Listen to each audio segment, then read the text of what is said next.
Монголын ахмадын чөлөөт холбооноос сонгуулийн санал хураах машины талаар судалгаа хийжээ.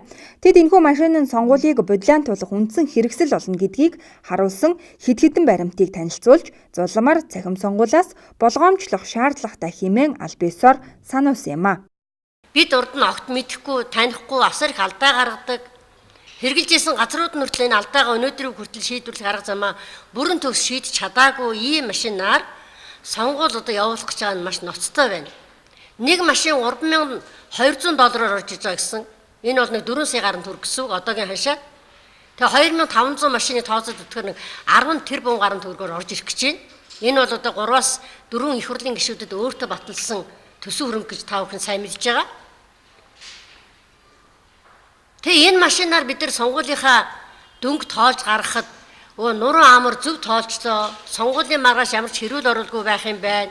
Энэ машин биднийг одоо бие биендээ итгэдэггүй итгэлийг одоо энэ машин зөв тоолоод Монголын ард түмнийг амар тайван сайхан сонгуулийн явуулаа. Сонгуулийн маргааш ямар нэгэн жагсаал цогдоо буу шийдэм инээ тэрэн байхгүй болгоод ийм сонгуул болох нэ гэдэг ийм итгэл үнэмшлэг бол төрүүлэхгүй байна.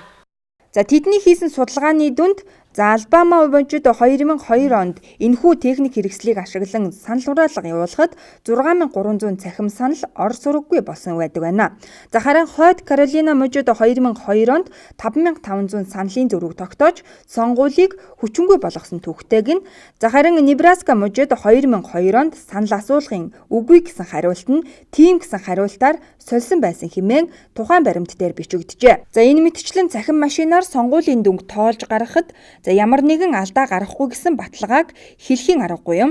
За үнэхээр л дээрх баримт нотлогооны үндсэн дээр энэхүү машиныг яагаад сонгох болсон бэ гэсэн асуулт өөрийн ирэхгүй гарч байна.